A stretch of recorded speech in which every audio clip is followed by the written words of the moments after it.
Orbitando, un podcast de la Juntamenta, con Tomás Castellanos.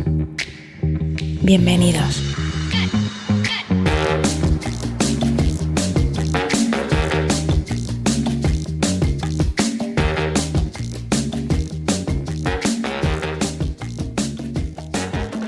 Hola, ¿qué tal? Muy buenas noches y sean todos bienvenidos a este capítulo de Orbitando, un podcast de la Juntamenta, donde estaremos comentando acerca del acontecer cultural y social cubano con total desenfado y honestidad. Tenemos muchísimas cosas que contarles que han estado aconteciendo en estas 2 semanas y empezamos porque arranca en Nueva York el Festival de Cine de Cuban Nexus. Los Grammys latinos se mueven, se van de Las Vegas y aterrizan en una ciudad muy cubana. Anuncia el actor Jorge Verborrea la realización de la segunda temporada de 4 estaciones en La Habana. Destaca la revista británica Just White, una orquesta de nuestro país. El artista Yandy Pavón anuncia exhibición fotográfica. Y además hoy tenemos una entrevista que es una joya, es un honor. Hoy entrevistamos a uno de los escritores más influyentes de la literatura cubana contemporánea, el autor Enrique del Risco. Este programa es una delicia, así que usted no se lo pierda. Avisa a los demás y lléguese que esto es como la casa de Nereida. Aquí cabe todo el mundo, así que ya usted sabe. No se mueva, que Orbitando empieza ya.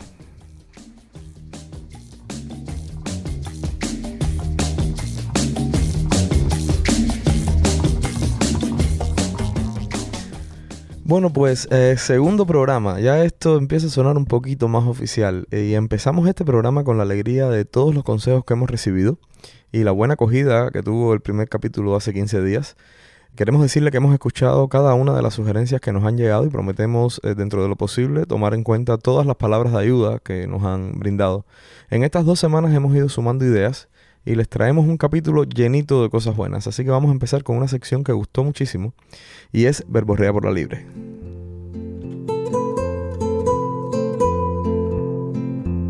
Verborrea por la Libre, un vocablo por persona. Bueno, y en esta sección de Verborrea por la Libre vamos a hablar acerca de la palabra aislar. La palabra aislar está formada por el prefijo ad de Asia y la palabra isla. Una isla, del latín ínsula, como todos saben, es un pedazo de tierra separado del resto por agua. De ahí que aislar significa separar o dejar solo a alguien o algo, es decir, metafóricamente, ponerlo en una isla. De ahí también obtenemos palabras como aislador, aislamiento o aislante. Orbitando, un podcast de la Juntamenta, donde el arte cubano se trata desde la honestidad y el desenfado.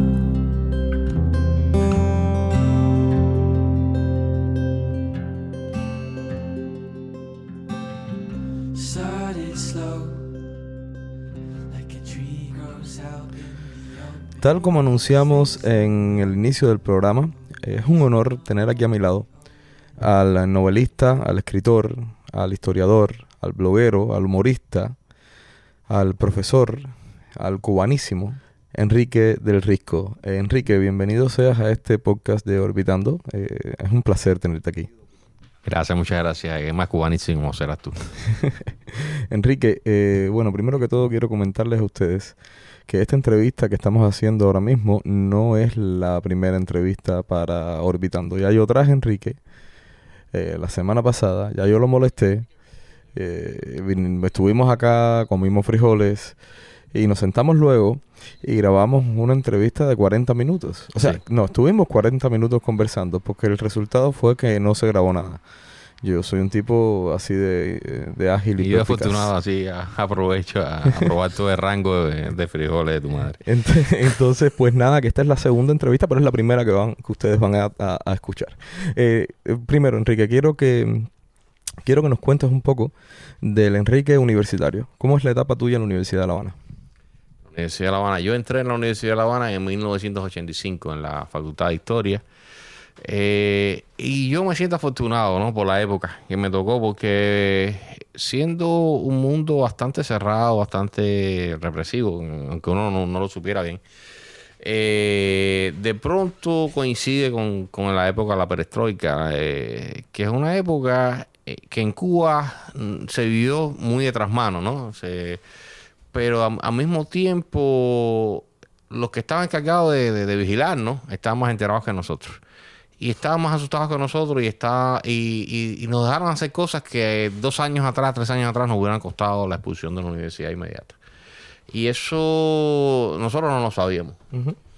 Y de pronto empezamos a descubrir en las páginas de Novedades de Moscú, que era un periódico que en esa época hasta ese momento nadie leía. Y de pronto empezó a ser el vocero de esas transformaciones que estaban ocurriendo en la Unión Soviética y todo ese debate sobre muchísimas cosas, sobre todo lo que había que cambiar en la sociedad soviética, pero también que se reflejaba que eran cosas que también estaban pasando en la sociedad cubana, ¿no? Eran errores, defectos, atrocidades que ocurrían. Y al mismo tiempo se leía como, entre tantas cosas, como un manual de recomendaciones de lectura. Entonces de pronto todos estos escritores que habían sido prohibidos durante décadas en la Unión Soviética, por primera vez uno había escuchado hablar de ellos. Y de pronto descubría que muchos de esos autores estaban en la biblioteca de la central de la universidad. Y yo estuve buena parte de la universidad yendo a las clases. Yo no faltaba ninguna clase. Uh-huh. ¿En qué año estuviste? Perdón, 85 a 90. Ok. Y sin embargo, yo lo último que hacía era atender a los profesores en clase. Yo básicamente le sacaba libros de la biblioteca y me ponía a leer. Y pasé esos 5 años leyendo un montón de cosas que para mí fueron epifanías una tras otra, ¿no? Claro. Y eso y amigos. De pronto compartir clase con gente que después, ¿no? Resultaron gente de primer orden. Ahora en ese momento eran compañeros de estudio de uno. Me abrió mucho, ¿no? Me dio muchas posibilidades.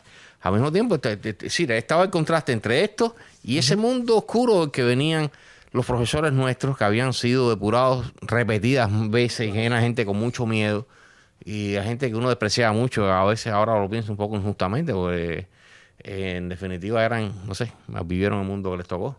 Y gente que venía incluso con una aureola de represaliado, de gente con un aura de hasta de rebelde, como ahora sería Eduardo Torres Cuevas.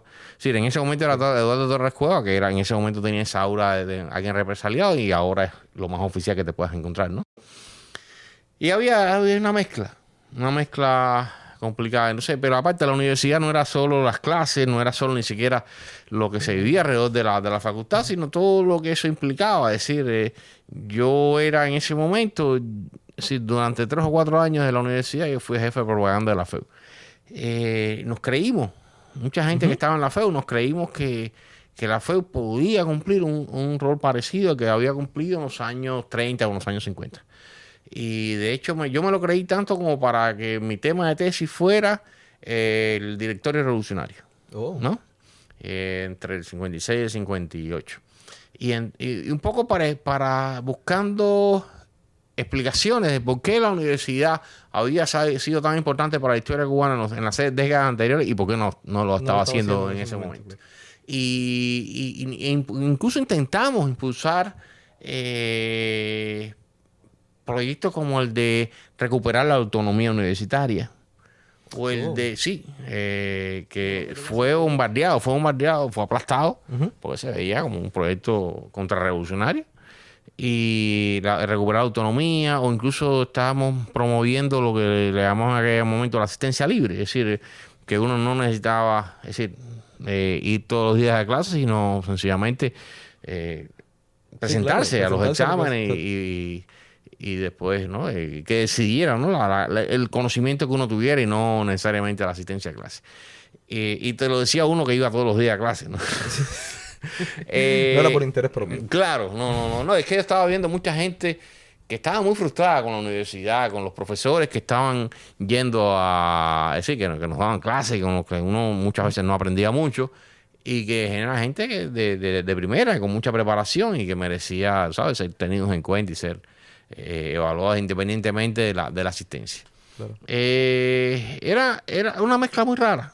Yo creo que como todos los tiempos, ¿no? Pero para mí, yo lo vi como una gran liberación. Es decir, de venir de la primera mitad de los 80, todo con toda esta vigilancia y a pasar a esto. Es decir, en la universidad al mismo tiempo yo me di cuenta de lo vigilado que estábamos. Es decir, eso también ha sido también un poco de conocimiento retrospectivo. Por supuesto, claro. Claro, ¿no? Porque a mí en algún momento me buscan, me citan, me interrogan, invitan estando en la universidad. Estando en la universidad, pero de hecho eso lo hicieron en mi casa. Es decir, me siguieron hasta mi casa, hasta mi barrio, y me sacaron en un carro ahí, y me empezaron a dar vueltas, y empezaron a interrogarme y a proponerme colaborar con ellos. Y ahí es que yo me doy cuenta de lo vigilado que estábamos. Claro. Y de todas las técnicas que usaban, que eran un poco torpes, ¿no? De pronto uno se da cuenta que ellos sabían mucho menos de lo que pretendían saber, etcétera. Pero yo creo que la principal misión de ellos era eso, hacerse de pronto, en medio de esa invisibilidad, hacerse presentes, hacerte saber que ellos estaban ahí. Y que tenías dos opciones: o colaborar con ellos, o saber que si ellos existían y que no era, y de pronto era su enemigo, su objetivo, ¿no? Y todo, es decir, todo se estaba conviviendo a la vez, ¿no? Y a la vez uno estaba creciendo. Una época convulsa. Todas las épocas yo creo que son un poco convulsas. Yo viví la mía porque es la que me tocaba. Yo pienso que tuve esas oportunidades. Es decir, los que reprimían en aquel momento no estaban seguros de qué futuro les esperaba. Por tanto, estaban menos seguros a la hora de reprimir. Claro. Y ese espacio de relativa libertad yo creo que lo aprovechamos bastante. Por lo menos un grupo que nos creímos ciertas cosas. Y así, yo me acuerdo, por ejemplo, que como parte de esta cosa de mis labores como jefe de propaganda, creé un espacio que se llamaba el Ágora, que era donde supuestamente los estudiantes iban a escribir, ¿no? Era como lo que le decían en China, dacibao, ¿no? Iban a escribir sus opiniones sobre lo que les diera la gana, y libremente, etcétera. Y eso nos dio muchos problemas, ¿no? Y casi siempre, es decir, todos mis murales, mis proyectos terminaban o en el rectorado, o en el decanato, o en la jefatura del Partido Comunista. Es decir, secuestrados, ¿no? Por ellos, porque ellos lo veían como algo. Pero a mí no me pasó nada especialmente, es decir, no me expulsaron de la universidad, es decir, no me querían, pero tampoco me hicieron cosas que sí le hubiera pasado 3 años antes, 3 años después. Claro. ¿Entiendes? Claro. Y en ese sentido tuve, vamos a decir, una suerte relativa. Y cuéntame, porque luego que te gradúas, vas inmediatamente al cementerio de Colón. Sí, mira, yo era... Cuéntame un poco de esa etapa del cementerio de Colón. Yo era el primer expediente de esa grabación y me tocaba ir al Centro de Estudios Martianos. Y a mí, yo se lo dije al entonces director del Centro de Estudios Martianos, que antes había sido director de la televisión, porque esas cosas en Cuba, que todo el mundo, la gente se mueve, se desplaza lateralmente de un lugar para otro sin tener mucho que ver. Le dije, mira, yo no me quiero... Le dije esta palabra que ahora suena muy ridícula, pero fue la que usé en ese momento. No me quiero burocratizar, no tan joven. Le dije así. No me quiero, ¿sabes? Meterme aquí en esto del lugar. Y tenía razón, la verdad. Claro. A mí me hubieran botado de ese lugar ni nada. Inmediatamente. Claro, porque era un lugar que estaba lleno de investigadores oficialistas que, ¿sabes? Que no... Tenías además muy poco espacio para teníamos, sí, muy poco margen de maniobra. Sí. Voy al cementerio pensando que iba a tener un poco más margen de maniobra, pero en el cementerio había una señora totalmente loca que nos tenía... A mí personalmente me tenía muy mal, en el sentido de que en 6 meses, de verdad, yo de pronto, ¿verdad? Que quise irme y me fui para otros lugares. Después regresé al cementerio. Eso fue de 90 a 91. Estuve como 6 meses en el cementerio. Y después regresé. Cuando esa señora se fue de ese lugar, regresé en 93 y estuve hasta el 95 que me fui de Cuba. Y el cementerio fue un lugar mágico, en cierto sentido. Ese cementerio es un pedazo de Cuba, un pedazo de la Cuba colonial, de la Cuba republicana. Es decir, el cementerio es fundado en 1870, 71. Porque hay dos momentos de fundación.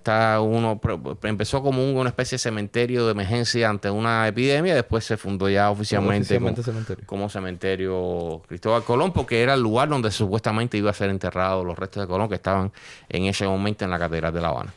Y entonces en aquel momento estaban totalmente fuera de la ciudad. Ahora están en el mismo centro, ¿no? Cerca de 23 y 2, etcétera.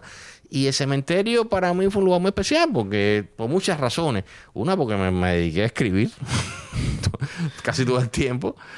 Dos, porque estaba muy cerca de todo. Es decir, tenía todos los amigos pasaban por el cementerio, claro. Yo les enseñaba el cementerio. En fin, era un lugar muy, muy conectado con todo. Yo salía prácticamente todos los días directo a la Cinemateca a ver películas, ¿no? Y si eran épocas de festival de cine, yo veía 5 películas, incluidas 3 o 4 películas que veía durante mi horario laboral, lo cual no es muy ético. Pero lo que te quiero decir es que lo disfruté al máximo y lo último que no te he dicho es que el cementerio como tal, el tipo de gente que vivía, que trabajaba ahí, que rondaba alrededor del cementerio, y el mismo cementerio con toda la riqueza en todo sentido que tenía desde el punto de vista histórico, artístico, etcétera. Fue un lugar muy especial, y era un lugar que siempre había estado un poco al margen de la sociedad. El cementerio era donde iban a parar en Cuba la gente castigada, los expresos, tanto comunes como políticos. Te ofrecían, cuando salías de prisión, te ofrecían o ir a cazar cocodrilos en la tienda de zapatos o ir al cementerio. Y entonces el cementerio siempre fue un lugar muy marginal. Claro. Y en esa marginalidad yo me sentía muy cómodo, ¿no? También, por ejemplo, siendo escritor, yo hice como un trasiego de influencia a favor de los escritores en el cementerio. Entonces le di especial atención a ciertas tumbas, ¿no? Sí. Porque yo, de alguna manera, uno de mis trabajos era decirle a los restauradores, ¿no? ¿Qué tumbas debían restaurarse? Y sí puse especial énfasis que se restauraran tumbas como la de Lezama Lima.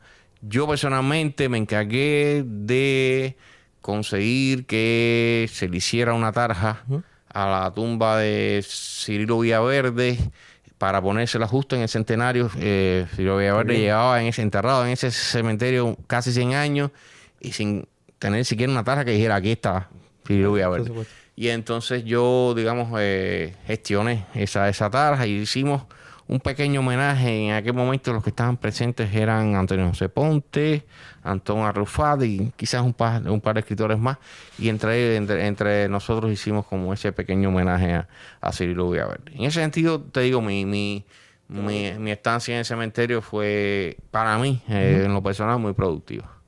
Y intermedio entre esas dos estancias en el cementerio estuve en un tecnológico de astronomía y comercio que fue un absoluto desastre, pero al mismo tiempo muy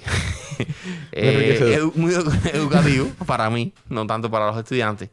Y después estuve en un museo horrendo en La Habana Vieja, que era el Museo 9 de Abril. Digo horrendo en el sentido que era un museo muy pobre, que lo habían inventado ahí un poco para complacer ciertos compromisos históricos con gente a la que se la había históricamente despreciado, como eran los luchadores clandestinos de la ciudad, que desde que Fidel Castro llegó al poder, se le había dado prioridad a nivel simbólico, por lo menos, a la gente, a los combatientes del ejército rebelde, mientras que a los del directorio, el llano, digamos, ¿no? Tanto del 26 de julio como el directorio, se les había despreciado.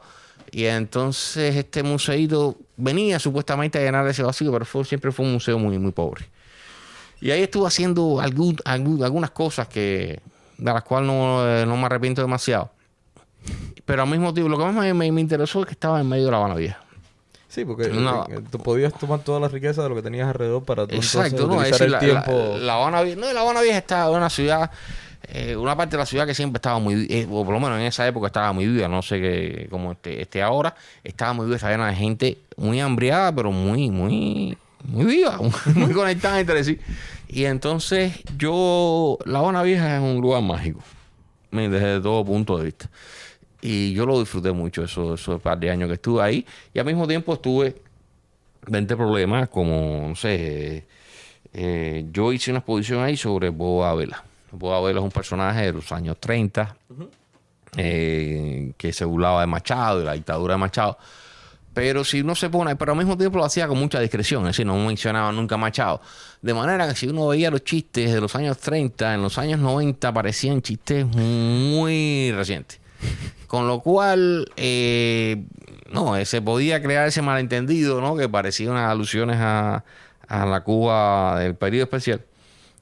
Y hicimos esa exposición y nunca la pudimos inaugurar porque nos cae arriba primero la seguridad del Estado, después el partido, después el poder popular. Y al final cerraron la exposición, pero como mi jefe era un ex miembro de la seguridad del Estado, él no quiso verse incriminado, ¿no? Entonces él defendió esa exposición como si fuera algo personal, porque si no, o él había aprobado una posición contrarrevolucionaria, o el aceptar no ponerla implicaba algo perjudicial para él. Y entonces él la defendió, algo que le dejo agradecer, y al final se abrió, no sé, nunca se inauguró, pero se abrió, y la exposición fue muy interesante, muy controversial, y tuvo ciertas repercusiones, por lo menos en ciertos espacios. Y entonces todo eso estaba sucediendo, te vas de Cuba en el 95 y llegas a España. Tu época en España, ¿cómo la recuerdas? Bueno, es una época de doble filo, para decirlo de alguna manera, en el sentido de que yo la viví in situ, ¿no? En el momento como una maravilla. Sí, yo salía de la Cuba súper hambriada y oscura literalmente por los apagones, y represiva de La Habana del 95, y de pronto llegué a un lugar que es una maravilla desde todo punto de vista. Es decir, Madrid es una ciudad magnífica, con todos sus bares y cafés y parques. Es decir, lo vivimos como una maravilla. Yo digo lo vivimos porque yo salí con mi esposa y nada, todos aquellos museos bestiales, es decir, el Museo del Prado, el Reina Sofía, etcétera. Lo disfruté. Y una cosa que disfruté muchísimo, por ejemplo, en las bibliotecas municipales. Cualquier biblioteca municipal de Madrid está mucho mejor dotada que la Biblioteca Nacional.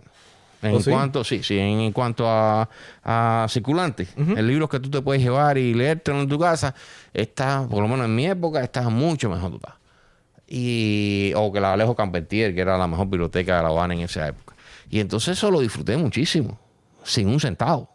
Yo no trabajaba, yo no decía, durante 4 o 5 meses apenas podía conseguir trabajo, porque era también una España que tenía un 25% de desempleo o algo por el estilo. Y en sentido laboral era terrible. Y digo en todos que lo experimenté de manera confusa, porque viniendo de Cuba lo veía de una forma, y después al llegar a Estados Unidos y llegar ya con permiso de trabajo y trabajar, etcétera, y funcionar de una manera mucho más fluida que como lo hice en España, de pronto me di cuenta que en España había pasado un trabajo tremendo. Pero fue siempre retrospectiva, ¿no? Claro. El trabajo, sí, había angustia. Es decir, cuando estaba en España había una angustia de no tener trabajo, no tener permiso de trabajo, de ese tipo de cosas. Pero al mismo tiempo era tanta la información, era tanto el disfrute de lo que nunca había podido disfrutar hasta entonces. Por ejemplo, moverme libremente por España, que no pasaba en Cuba. Es decir, el simple hecho de sacar un pasaje de ida y vuelta, eso yo nunca, es decir, en mi vida adulta nunca lo pude hacer en Cuba. Yo sacaba pasajes de ida y después tenía que hacer una cola de no sé cuántas horas o semanas, lo que fuera, para poder regresar. Mientras que en España yo podía cambiar, en medio del viaje, cambiar de destino. Y de pronto esa sensación de libertad era una cosa tremenda, ¿no? Y entonces, eso más todas las experiencias, digamos, de la tradición española, que es un poco la tradición cubana, por lo menos por parte, siempre todos los cubanos tenemos ese lado español, de Año Nuevo, Navidad, de Semana Santa, etcétera. todo fue una cosa maravillosa. Es una transición mucho más suave, si se puede Es decir, suave, es suave. Sí, que venir directo a, no sé, a Nueva York, ¿no? Yo no sé, yo creo que haber pasado por España me permitió apreciar mucho mejor todas las posibilidades que me ofrecían los Estados Unidos. También, es decir, y apreciarlo en muchos sentidos, ¿no? Y también, y darme cuenta, muchos cubanos que van directo de Cuba a Estados Unidos piensan que el mundo es Estados Unidos, ¿no? Entonces, porque, nada, claro, Cuba como que uno la consigue, por lo menos uno la conseguía en la época de uno como que estaba fuera del mundo, entonces de pronto era Cuba y el mundo, ¿no? Pero de pronto si ves dos proyectos de sociedades bastante distintas como la de España y Estados Unidos, entonces te das cuenta que el mundo es más complejo, ¿no? Exacto. Y siempre es bueno, mientras más se conozca, siempre es mejor, la verdad, para comparar. Bueno, Enrique, vamos a hacer una pequeña pausa y vamos a utilizarla recomendándole a nuestros oyentes qué es lo que hemos estado viendo en estas semanas.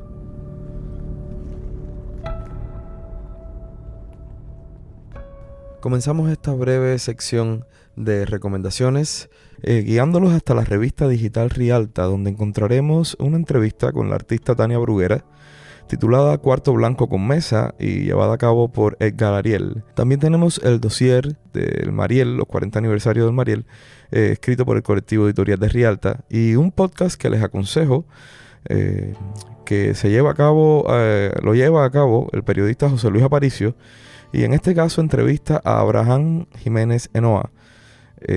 Todo esto lo podemos encontrar en su sitio web www.rialta.org.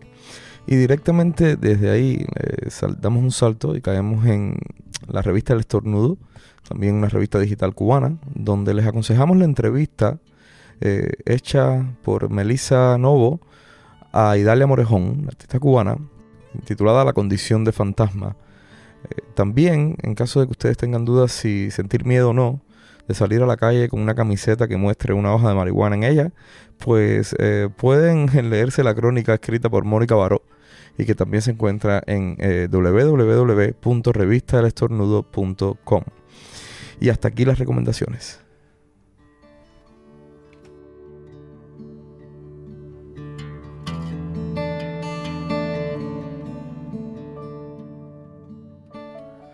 Bueno, pues estamos de vuelta aquí con el escritor Enrique del Risco. Enrique, una pregunta que me parece que no solo se me ocurre a mí, sino que muchas personas deben habérsela preguntado. ¿Es acaso Enrique del Risco la misma persona que Enrisco? No. Digamos, vamos a decir que son... Por lo menos Enrique del Risco creo yo que es una persona, o trato de que lo sea. Enrisco es un personaje que me inventé cuando empecé a escribir, empecé a escribir humor. Uh-huh. Y digamos, los primeros años de mi carrera escribiendo fueron haciendo humor. Y entonces, Enrisco y humorista eran más o menos el mismo. Así que cuando yo decidí escribir en otros tonos, ¿no? Uh-huh. Decidí cambiar de nombre. Para evitar frustrar, ¿no?, al lector que ya me había conocido como Enrisco, frustrar ciertas expectativas que pudiera tener asociadas a ese nombre. Claro. Y entonces, y así sentirme más cómodo, no sentirme obligado a hacer un chiste cada 3 o 4 líneas. Y entonces ese es básicamente la diferencia. Hay gente que todavía, aunque, no sé, hace mucho rato no publico nada a nombre de Enrisco, todavía me tratan de Enrisco porque me conocieron, si me conocieron a finales de los 80 y principios de los 90, me conocieron como Enrisco. Era el tipo que publicaba cosas en DDT, en Bohemia, el primer libro salió como Enrisco, Pérdida y Recuperación de la Inocencia. No, el primer libro mío realmente fue el anterior, Horas Encogidas. Los dos primeros fueron publicados como Enrisco. Entonces mucha gente me asociaba. También como Enrisco me presentaba en las peñas, ¿no? Que fue en los años 90 eran casi que el sustituto de casi todo, ¿no? Era el sustituto de la prensa, de a veces hasta del teatro, ¿no?, de los conciertos. Muchas veces las peñas llenaron un gran espacio y conocí mucha gente interesante gracias a las peñas, ¿no? Y ahí yo era también Enrisco. Enrique, en tu primera novela, Turcos en la Niebla, es tu primera novela, ¿no? Sí. Además, la publicas ganando el premio Unicaja. Por cierto, la novela se la recomiendo a todos. Luego vamos a buscar un lugar en el website para colocarla y ustedes puedan ir directamente hacia ella. Cuando la leí, sentí que estabas mostrando o que estabas dibujando la cultura del exiliado, pero no la cultura del exiliado cubano de Miami, que es la archiconocida, sino la cultura del exiliado cubano de Nueva Jersey, ¿no? Una comunidad que, si bien es la segunda más grande de Estados Unidos, pues difiere en algunos matices con la cultura cubana de Miami. ¿Cómo crees tú que ayuda al cubano que nunca ha visitado la comunidad cubana de New Jersey la lectura de la novela Turcos en la Niebla? No, esto no se logró, eso no se escribió como un libro de autoayuda, así que no creo que lo pueda ayudar mucho. Es un libro, yo no creo que sea un libro sobre la cultura cubana en ningún lado. Si es un libro, hay algo o mucho de idiosincrasia cubana. La idiosincrasia cubana en un medio ajeno. No hostil, pero ajeno. O por lo menos extraño, diferente, incluso al de Miami o al de Cuba.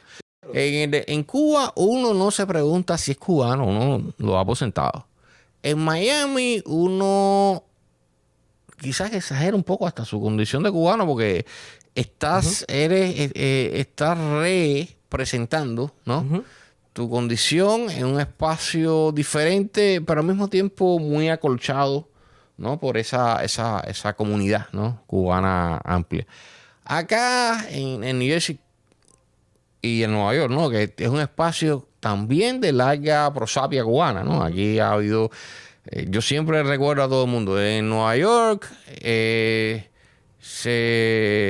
diseñó la bandera cubana, el escudo cubano, se escribió la gran novela cubana del siglo XIX, Cecilia Valdés, se publicó ahí también, se escribieron y se publicaron los huesos sencillos. Es decir, hay un Nueva York muy cubano, ¿no? Pero al mismo tiempo, los cubanos conviven en una minoría, ¿no? Muy aplastante, ¿no? En su contra, con otras culturas. Sí. Entonces, los cubanos se tienen que redefinir ante esa condición de minoría. Es decir, nada se da por sentado. Sí, precisamente recuerdo en el libro que haces este análisis acerca de la cultura cubana y del cubano que había exiliado a New Jersey al tener otras minorías coexistiendo de otros países con él, pues quizás tenía que crearse. ¿Crees que tenía que crearse su propia identidad? Yo no creo si crearse su propia identidad, pero mira, te digo una cosa. Yo recuerdo siempre una visita que yo hice en Cuba al cementerio de Santa Clara. Y disculpe que hable tanto del cementerio. Y de pronto ver el cementerio de Santa Clara, aparte de lo deprimente que era ver tantas cosas que vi ahí, era reconocer de nuevo el cementerio que yo conocía mejor, que era el de La Habana. Porque todas las diferencias me hacían pensar de una manera mucho más precisa en qué consistía ese cementerio. Eso mismo pasa cuando uno está comparando, ¿no? Ese yo creo que es uno de los pasatiempos principales de cualquier exiliado, comparando su idiosincrasia, su cultura, su etnia, qué sé yo, con otras, ¿no? Porque a esa hora te encuentras gente muy similar, como pueden ser los dominicanos, los puertorriqueños, y aún en ellos encuentras diferencias. Porque claro, el ser humano vive de esas diferencias. Porque incluso entre cubanos después entonces nos encontramos un camagüeyano, un villareño, un pinareño, o un habanero, o un oriental, y de pronto, tú sabes, ahí vuelve a entrar el juego de las diferencias. Y en ese sentido, hay ciertas pretensiones o ciertos a priori, ciertos prejuicios, ¿no? Que el cubano tiene que dejar si quiere convivir, ¿no? Con este tipo de diferencias, ¿no? Y entonces sí, yo creo que en un espacio así uno aprende a convivir, ¿no? Con la diferencia, quiera o no, ¿no? Uh-huh. Y apreciar esa misma diferencia, y apreciar ver lo cubano no como una fatalidad, sino como una elección. Y elegirlo de nuevo hace que esa elección sea un poquito más libre. No, es mentira, hay una fatalidad haber nacido ahí, ¿no? Pero uno siente que esa fatalidad la está renovando, ¿no? Acercándose a ella desde otro punto de vista. Y entonces, y vivo así, ¿no? Yo vivo entre un mundo americano, latinoamericano, en Nueva York, donde yo trabajo y conozco a gente de muchas de extracciones y orígenes. Y después regreso a mi casa, estoy en un barrio latino y con un 90% de amigos cubanos y además cubanos, no solo cubanos, gente muy afines a uno en muchos sentidos espiritual y de todo. Y entonces eso te crea un sentido de comunidad muy fuerte, ¿no? Muy fuerte y nada, y vivimos así, ¿no? Es decir, vivimos muy pendientes de los otros y cómo se les puede ayudar, si hay que ayudarlo, ¿sabes? Y eso yo no lo vivía en Cuba, ¿no? En Cuba era un poco, sálvese que pueda. Pues claro, era una situación difícil. Aquí uno que se permite, ¿no? Está el lujo de la solidaridad.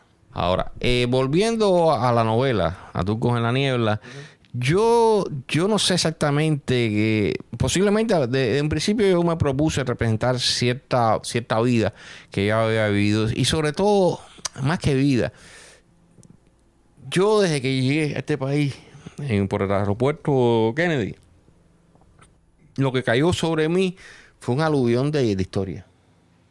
Historia. Yo no estaba hablando tanto de una comunidad como de historias que engloban esa comunidad. Y entonces yo desde el aeropuerto, estoy escuchando historias. Y de pronto cuando esta no es mi primera novela, pero no es mi primer intento de novela. Y yo me di cuenta en algún momento que la novela que yo podía escribir era esa. Una novela que estuviera compuesta de esas historias que yo había empezado a escuchar del 9 de julio de 1997. Y que de alguna manera yo tenía cierta deuda, ¿no? Con todos esos cuentistas. Una deuda con esa gente que había vivido, ¿no? Antes que yo en este espacio y que de alguna manera sabían contarlo, ¿no? Y yo me sentí como el receptor, ¿no? De todo eso. Y lo que había que inventar una estructura, ¿no? Que permitiera que todas esas historias fluyeran. Claro. Y por otro lado está un complejo que yo he detectado en nuestra etnia, en los cubanos, que es el complejo de no ser lo suficientemente cosmopolitas, de no ser lo suficientemente universales, ¿no? El trauma de que nosotros pertenecemos a un fragmento desgajado del resto de la humanidad y que no representamos nada dentro de esa humanidad. Yo pienso que somos humanidad, mala o buena, ¿sabes? No, en eso no nos diferenciamos demasiado del resto de la humanidad y entonces era la parte de la humanidad que mejor conocía. Entonces me decidí, así yo empecé a hacer una primera novela, hacerla sobre ese espacio donde me sentía más cómodo. Y un espacio que para mucha gente es algo nuevo, es decir, y para mí, si algo valió el premio, aparte del dinero, fue ver que gente que no tenía absolutamente nada que ver con esas historias, como era el jurado compuesto por españoles, de alguna manera se habían sentido conectados con ellas. Y decir, si hay alguna universalidad en eso, es eso, ¿no? Es decir, tener algo que decir, algo que comunicar. Y entonces, ¿cómo comunicar muchos dramas, ¿no? Porque una novela no se hace de un solo drama, se hacen de muchos dramas. En este caso, el drama más visible era el del exilio, pero también está el drama de las familias, ¿no? De la familia escindida por muchísimas razones. El drama de la cultura. ¿Cómo se hace una cultura fuera de la cultura? ¿No? Exactamente. Tú me decías antes por lo de convivir con especies distintas, ¿no? Mira, hay una especie que yo la veo que es un modelo muy bueno para esto, que son los judíos, ¿no? Que se han obligados a siempre a estar construyendo una historia de sí mismos fuera del lugar que supuestamente les corresponde por naturaleza. Y entonces es un modelo muy cómodo porque, digo, para un escritor, porque de pronto sientes que tienes que ir a ti, tienes que confiar en tu capacidad, ¿no? En tu capacidad de armar una historia, una narrativa coherente para darle sentido a tu vida y a la vida de los que te rodean, ¿no? La novela, muy al principio hay una imagen, ¿no? Que es la de alguien que está pensando en un famoso cuadro de un pintor norteamericano, de Hopper, que para mí es muy simbólico de la novela, en el sentido de que en ese cuadro él pinta una esquina de mi barrio. Una esquina de mi barrio que si él se girara 45, 90 grados, él estaría de frente a Nueva York. Manhattan, sí. Que es un paisaje bastante más interesante que el de mi barrio. Sí. Pero él prefirió pintar a mi barrio. O pintar esa esquina de mi barrio. Y pintando esa esquina, él de alguna manera estaba reconociendo o estaba dando un énfasis en lo interesante que podía ser ese particular, ¿no? Claro. Entonces, que eso también en algún momento fue la historia de la cultura norteamericana, que ahora es una cultura central en la historia universal, pero en algún momento la cultura norteamericana se veía como un fragmento de Europa. Sí, de Europa, claro. ¿no? Sí. Y claro. lo que trataban de imitar Europa. Y hubo un momento en la cultura norteamericana en que ellos de pronto descubrieron que pintar un paisaje norteamericano podía tener sentido. Porque hacía 2 meses atrás no tenía sentido pintar un... Entonces es como los seres humanos tenemos que autoafirmarnos, confiando un poquito en el material, ¿no? Que uno tiene de nuevo que aportar y que digo de nuevo con todas las comillas del mundo, porque en definitiva es un aporte repetido, ¿no? Pero esa repetición, esa confirmación de la importancia del ser, de esa particularidad, yo creo que es esencial para que podamos entendernos a nosotros. Cuando digo a nosotros, puede ser los cubanos, los terrestres, ¿no? Claro. Los terrícolas, lo que sea. Y entonces yo creo que fue una suerte que lo entendieran así, ¿no? Los de jurado. Y yo he visto también, por ejemplo, veo gente que son ya cubanos de New Jersey de toda la vida, que se sienten como muy reivindicados, ¿no? Con la novela. De pronto, esta es la novela que está hablando por mí, para mí. Pero no es eso. Yo creo que incluso a nivel más global en el exilio, yo creo que, no sé, pienso que New Jersey puede ser una posición privilegiada con respecto a Miami, solo por el sentido de que como que estamos un poquito más distantes, es como ver las cosas desde afuera.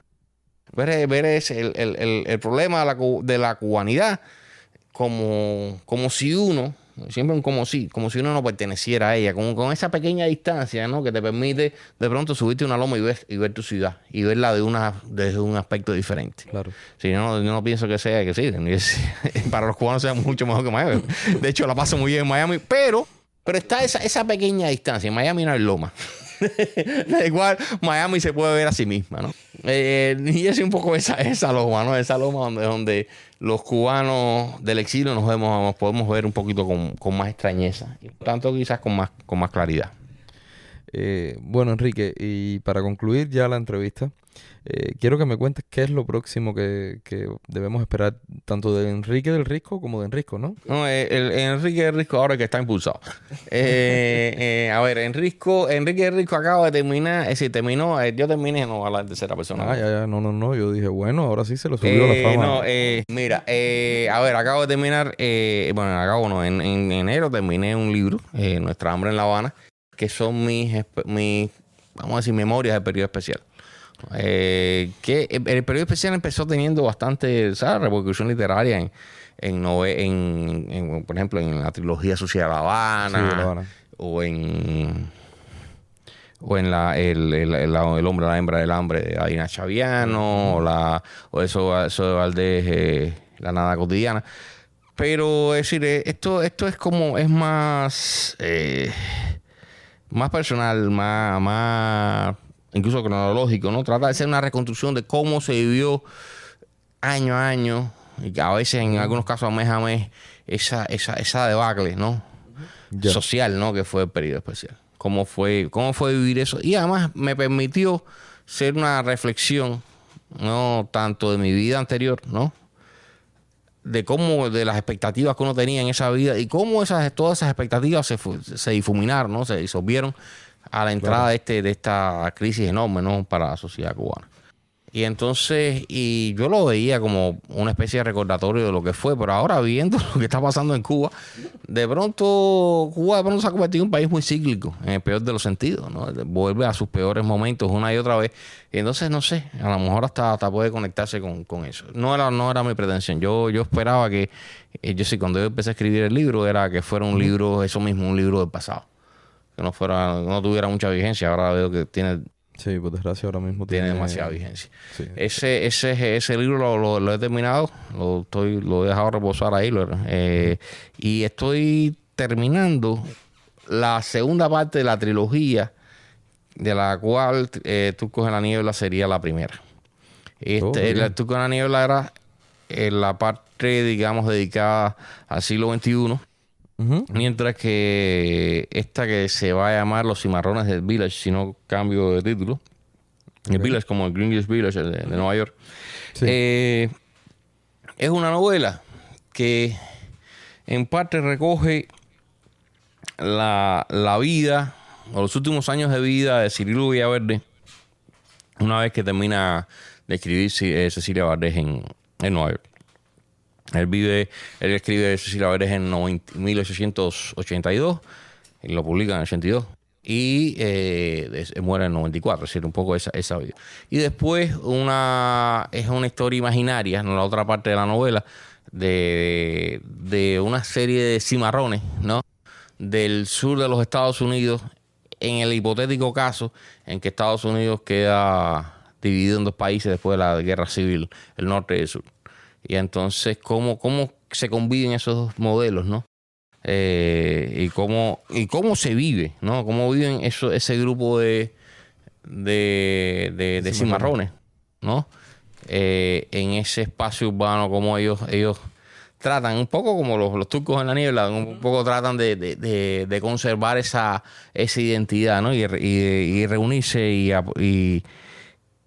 y protegerse, ¿no?, a través de esa identidad.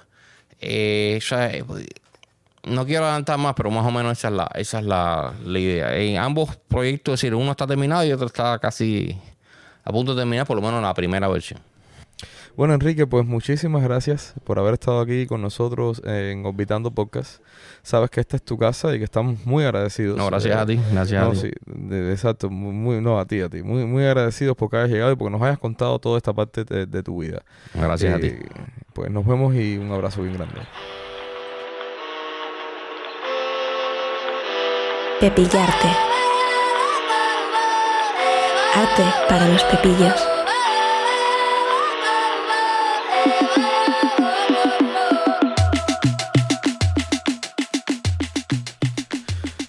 Bueno, y empezamos esta sección de Pepillarte con The Cuban Nexus. Este es el título de la muestra audiovisual de 11 días de duración que ha sido inaugurada el jueves por el Centro Cultural Cubano de Nueva York, en el cual se exhibirán 16 películas. De esta selección de películas, casi la mitad son de mujeres realizadoras y reflejan una amplia variedad de temas, aunque Cuba es el eje de referencia del conjunto.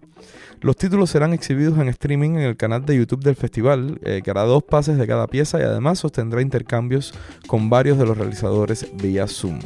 Por otro lado, la próxima edición de los premios Grammy Latino tendrá lugar el jueves 19 de noviembre y no será en Las Vegas, será en Miami. Incluirá actuaciones desde múltiples ciudades del mundo, por supuesto, y el que tenga una audiencia en vivo o no, compuesta mayormente por nominados, presentadores y artistas, dependerá de la incidencia del COVID-19. La Academia Latina de Grabación anunció este martes los planes para su 21ª entrega anual de los premios en medio de la pandemia. La gala, que tradicionalmente se realiza en Las Vegas, solo se ha llevado a cabo en Miami en una ocasión y fue en el 2003. La revista Jazzwise, una de las más importantes de las dedicadas a ese género en el Reino Unido, destacó la calidad musical de la orquesta cubana Failde, agrupación que interpreta el danzón, considerado el baile nacional de nuestra isla. La revista subrayó la calidad sonora de la agrupación, fundada por el flautista Etiel Failde, quien revitaliza un siglo de música cubana y honra su legado musical con el álbum Failde con Tumbao.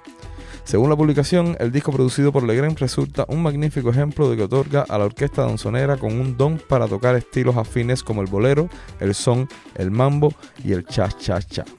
También hemos conocido que el talentosísimo artista Hyandi Pavón abre su exposición 40 días y 40 noches el día 3 de septiembre en The Art Museum of the Americas.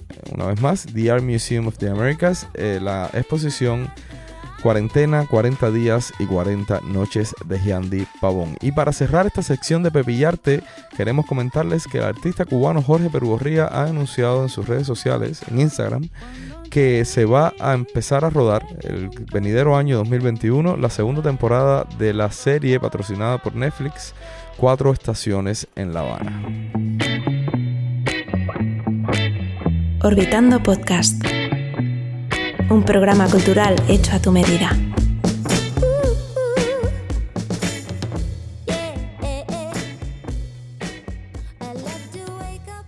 Bueno, déjenme decirles que estamos contentísimos con todos los mensajes de audio que nos han enviado por el primer capítulo, pero hay uno específico que quiero compartir con ustedes porque me pareció que era un desperdicio realmente que no lo escucharan. Así que vamos a escucharlo, es bien cortico. No, hubo detallitos ahí que me quemaron. Ya hablé bien, ahora voy a hablar mal. No, mentira. Papá, ese es el primer capítulo de podcast, ¿no? Y hay momentos que hablan del podcast en sí y el tipo dice, no, esto se escucha en el mundo entero, tú no te haces ni idea cuando se escucha esto. Y era como, papá, ¿qué estás metiendo, loco? ¿Dónde está la humildad, la modestia, el canal de...